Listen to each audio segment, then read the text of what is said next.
وأن عيسى عبد الله ورسوله عبد الله ورسوله وكلمته وكلمته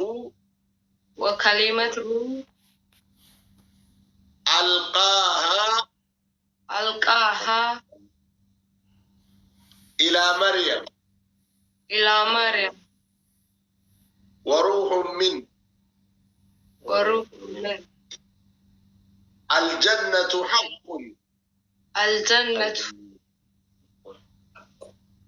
حق والنار حق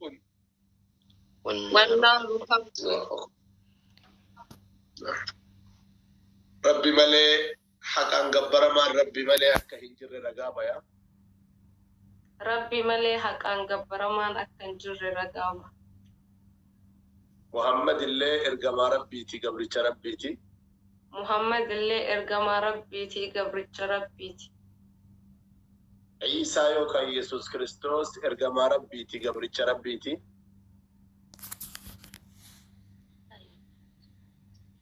عيسى يوكان يسوس كريستوس إرقما ربيتي إرقما ربيتي قبرتش ربيتي جنن ربي اللي رقا جنن ربي اللي رقا عذاب ربي اللي رقا عذاب ربي اللي رقا الله أكبر الله أكبر الله أكبر الله أكبر الله أكبر الله أكبر الله أكبر الله أكبر الله أكبر الله أكبر الله أكبر جزاكم الله خيرا. إيه كانت تسميك كله كرمان عليك وأمبر عليك قد سر الرابر. الله أكبر أوروكية الله أكبر الله أكبر بالغوا الله أكبر الله أكبر الله أكبر. أبشر أبشر عليكية الله أكبر الله أكبر. سبحان الله سبحان الله الحمد لله رب العالمين. سبحان حي لا يموت. ربي سبات سيهاك ربي سبات سيهاك ربي سبات سيهاك ربي بقى أبسبيس بقى ربي أبسبيس بقى ربي سيديبس يا ربي الحمد لله.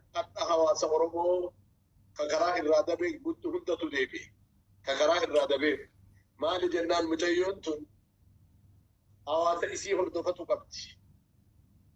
يا ربي لك الحمد يا رب إلهي لك الحمد والشكر يا إلهي يا من بيده ملكوت السماوات والأرض. يا رب سباتا وكنيف ربي سباتا وهكنوف فايوتي يا بقى قمت بقى ربي سيقمت شيسي بقى قمت ودورو هنتنتي هدامين وسوق دوتي جهنمي وطلمين بقى ربي سيديبس شيخ حمزة كي ربي جزاسي هذه ربي جزاسي هذه شيخ حمزة جزاكم الله خيرا. نمني برتو قمت شوف فيها إبسطو أبدا دعوة اللي قد تقولوا اللي برباچ سو يو بران أبنا في وان برباچ صاف سو ممبر جرتيون قد نام قرايسينهم بيتله أما سجنتا بقرب بسجن مجلسي إن شاء الله. نمو أكما عمري ساتنا مولد تلو جرون مش يمزان فايو والأقل توبي بركات سلام إيه بدل جوتك أركسكم. الله أكبر جزاكم الله خيرا. ناقل توبة والفاتحة أتقول يا بيتنا والله أكلت روبك أنا قمت شيء الله أكبر. إبن مال لما فاتبوا وقعت رمضانا مجيوتنا هدون نما يتدولات رسمية رمضان كان كيسا والبر يو يا دتم بيتان رمضان وقعنا والله اليوم مثلا اللي إسلام جنكتي قابيا كان قوت جنن وفي أمو يوم مثلا إسكا بجا قد قبل بابا أنا جت تري مجت قافة سبحان الله أبا كي تكا إنه أنا أبو ديبي من ما نكسي كتونا كيسا وي وأمبراتي ميت اسمته أولا وصوت يرو ساعة تبيه ما تت إمام ماني متمت يا دوي كما جت ملك كان لك ديني أدناني كاسة شام زان سيراني مجايو تنا تقولته بوته مي دعائي كنا بيجراني دعائي هر كرنا ما هو أتونا بنوار كيسي سمي شام زاكي إن شاء الله كم تجوز دعام من فلما نسير لما أنا مو هذا إن شاء الله جزاكم الله خير. Galatooma ani waan inni jechuuf waan biraatii miti yeroo hunda akka namni carraa akkanarraa fayyadamuun barbaada. Wanni inni gaafachuuf dhufaa yoo narraa waan ittiin nu caaltu qabdi.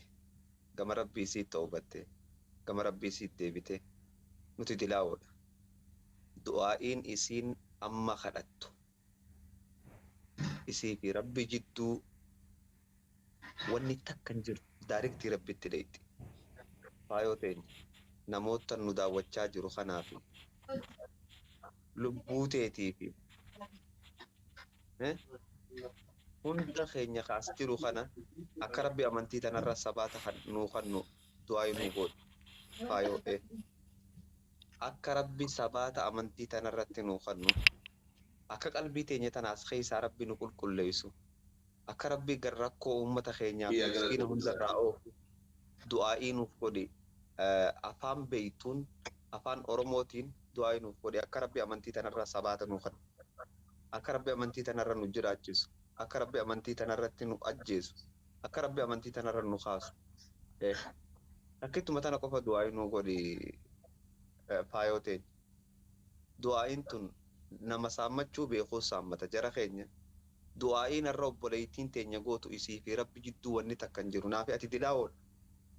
Isiin irra dilii takka hin qabdu qulqulluudha. Yeroo hunda waan tanaan saammachuu fadhaan hoggaanii fi namni amane nama saniin gartee yaa rabbi irraa qeebaltaa gabrittii teetan agartee du'aa isiin naa kadhattu naa qeebaliidhaan kadha. Waa xiqqasho gabaabsiitum akka rabbi sabaata diin kanarra nuu kannu amantii teenya tana nu jaalachiisu amantii teenya irra nu jiraachisu amantii teenya irratti gartee nu kaasu du'aa'ii nuu godhi afaanuma beeytuun faayoo teenya aamiin si jalaa jenna nu hundi ijoolleen as jala jirtu tun akka rabbi qaama keenya jahannama irratti haraam godhu akka jannata nu naqu hanga kana nuu godhi waa shanan kana galatoon kuni kabajaanin si gaafadha faayoo teenya qaalii namaa. Ashi ulfaadha ustaazota keenya kabajamaa guddaa dura booda yoo dubbatan dubbiin nama jala maal taati jedhu dhiifamallee naafudha. Beekee miti waanuma beeki waanuma rabbiin na beeksisirraa afaan mala mallee isin jedhee isin jechamaaf malee. Rabbiin yaada muraada keessan isin haa guutu. Rabbiin yaada muraada keessan isin haa guutu. Rabbiin laphee keessan akka ana guyyaa keessa naajiisi kana rabbiin laphee keessan isin haa jiisu. Kanyaan kan isin yaasa. Kayyaan isin haa miidhu.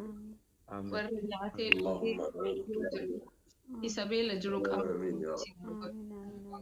yoo dachee kutaa jiraatan namni qullaa jiru akka yaadatan rabbiin hunda haa godhu.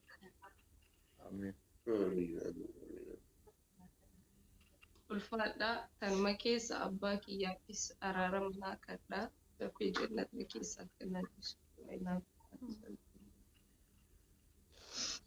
جزاكم الله خير يا ربي جنة ويا رب يصير ربي جنة وهيا تسلي أمانتك أنا ربي قد سهادة إن شاء الله من أكو يرو ديرا إنه جنان اللي يرو ديرا صاحب مال اللي ولي بياتني إن شاء الله أمين لما تشوف تلاقي هاي بساتو دعاء جدو من سينا كرنا يا ربي جن أمينو والله أنا لما تشودت نتدعى غرابي ربنا أنا وان البين الرئيس نيوجد أجاج كربنا ترجع موتو ويا لما بودا رمضان جاء الفاتة تستديماجر كيسما قد أفراد كم نجد ويا كيسما قد سمع شو رفيقا جربنا تموتو بوليتي كي يبقى إيجال كقدر لي جمع شلي وجيرو تنار شهادة يو كبر أرجو كي غرابي يعني وان مدات نتدعى Hamza naa ulfaatan ulfaadhu wallahi dhugaa rabbi nama keessatti qalbii namaa keessatti waa arga nuu warra asirra jirru boo'icha isii argee jira ani waa hedduu waan beekuuf rakkoo fi badhollee waa wajjin jirruuf waanuma santu garaa bobbooresse jedhee yaade qalbii isii gad argite ustaaz Hamza hedduu ulfaadhu faayooti baga gammadde ana surprise na goote rabbiin mootu ila qalbii tante jiitu tana gara laafii naasu gammachuullee walitti